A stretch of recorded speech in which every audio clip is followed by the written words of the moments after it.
Record your intro, and you have to do it perfect, or I'm going to use the least perfecter one. I'm Anne-Marie Zammit. I'm a resident of St. Catharines, and I'm running to be your next mayor. Do you believe this city has been too passive or too aggressive in how it's handled that site, and what specific actions would you take to break this weird stalemate that we're in? I believe that the city has been too passive. We've had Property Standards Act, like the bylaw is there, that hasn't been enforced fully. They've enforced parts of the property to be brought up to standards, but anybody who has driven past that property knows that the buildings are falling down, and the fact that there was no action until, May the 22nd, over the 16 years that it's been sitting there abandoned. I think that's an extraordinarily passive stance to take on that property.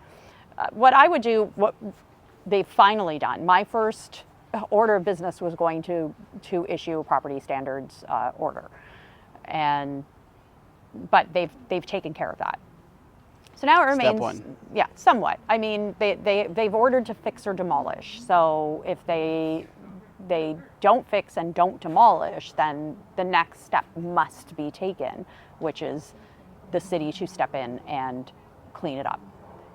Again, there's going to be pushback on this over and over and over again. It shouldn't be up to the taxpayers. It should be up to the owners.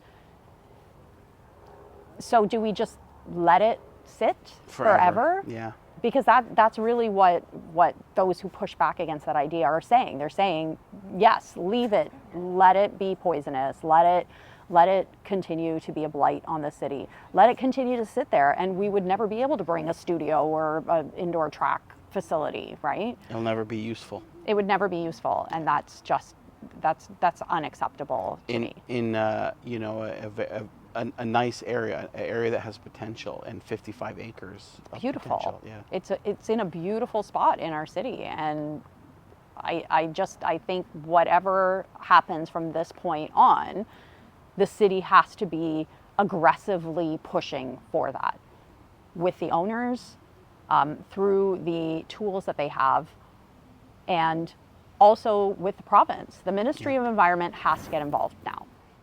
Downtown St. Catharines has struggled with vacancies and perception issues. What is your plan to revitalize the downtown area? I've spoken to several business owners downtown, and they recognize the issues. Part of the revitalization of downtown is going to be tied directly to housing. There is no other path.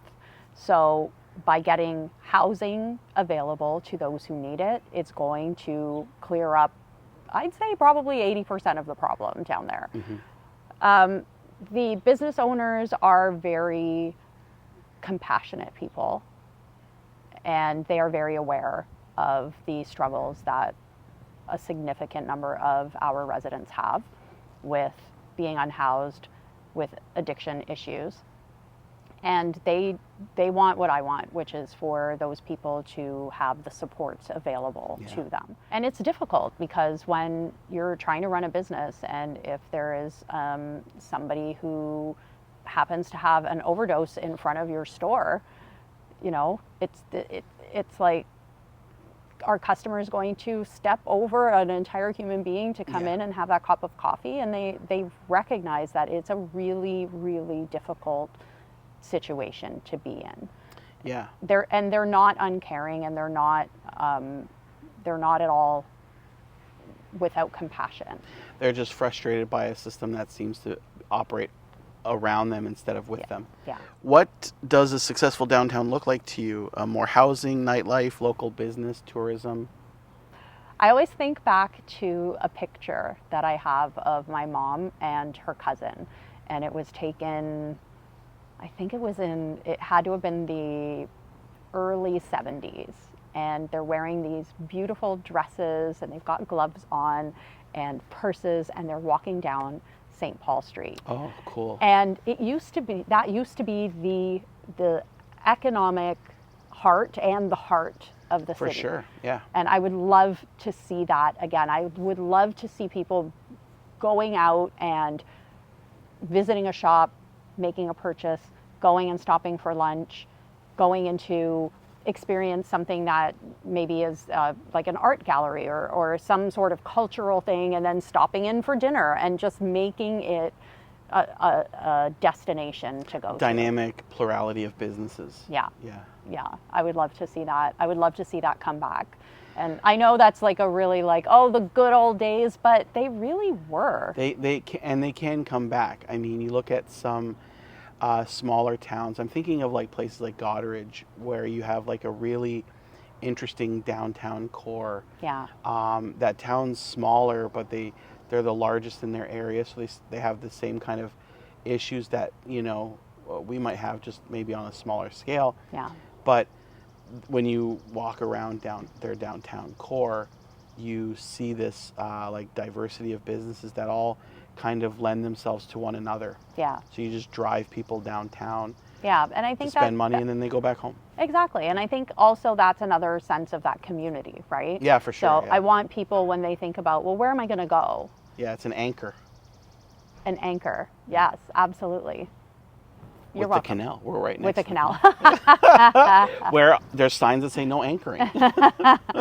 But what I want is that when people are thinking about where am I going to go to get this experience with the culture of our city, I want the first response, the first immediate thought is, well, of course I'll go downtown. I'll go down to So St. St. Paul. Catharines postcard would be St. Paul Street.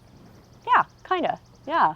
The city is facing visible challenges with homelessness and open drug use. How do you approach this issue in a way that balances compassion with safety and public concern, growing public concern? I want to talk about the open drug use. I delegated to City Council when the announcement came that the province was going to cut funding to the consumption and treatment site that Positive Living Niagara runs down on Queenston Street. And that became a very, very contentious topic. There are people who are solidly in the camp of, they made that choice, I have no sympathy, too bad, I don't want my tax dollars to go to that, right? And then there are other people like me who believe that addicts deserve dignity, they deserve support, they deserve health care, and that is health care. Addiction is a disease, it is not a choice. No, yeah. People land there not because it's a path that they voluntarily chose. I don't know anybody who is like, I choose this. I want to, yeah. Sounds like a good thing to do on a Friday. And I think that I will have to work very hard to bring people around to the idea that our tax dollars should go to support people with the disease of addiction. So people that critics, and you know where I stand on this, but I'll play devil's advocate. Critics will say that you're just giving them what they want, you're feeding their addiction, you're not treating anything. So how would you push back on that? The first thing that people really need to understand about addiction is that unless the person is willing to accept the treatment, it won't work. There's a lot of talk about forced treatment. They're not in their right mind. They need to be forced into it. I always go to the example of Matthew Perry. Yeah. Right? Matthew Perry, one of the stars of Friends, he had millions upon millions of dollars, and he still succumbed to his disease of addiction. Yeah. Over the course of his life, he spent $9 million on treatment, personally. And the only times that he was in a period of sobriety is when he was in that place to accept it. So when we go back to, the open drug use and, safe consumption sites and that, the goal is to keep the person with the disease alive long enough to receive the treatment. And that's the way we really need to look at it. And that is healthcare. That is absolutely part of public health. And going back to the homeless, the unhoused, having shelter is the absolute basic necessity of life. If you don't even have access to that, Yeah. there is no way you are going to be in a position where you are able to accept treatment Yeah. or to want treatment. Yeah. The drug use basically, it's helping them to escape their reality, which is only getting worse, right? Absolutely, absolutely. Yeah. And I had this conversation with someone the other day. They said, if I was living on the streets, I'd be stoned out of my mind all the time. What kind of life is that? Yeah. And I again want to tie back to that sense of community. These are not drug addicts. These are human beings with a disease. And we live in one of the most bountiful, plentiful countries on earth. And there is absolutely no excuse for us to leave people behind because people frown upon their disease. I mean, imagine if people looked at cancer that way, right?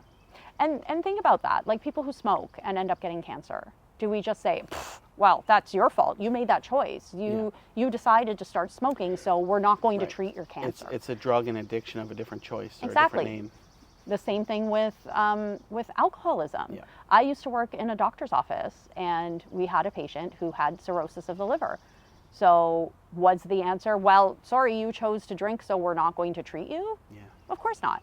And I think that when we start to shift the lens through which we look at people who are unhoused and people who have addiction issues, and really try to look at it through a sense of community, Yeah. that's when we are going to be able to move these solutions forward without as much resistance or divisiveness, right?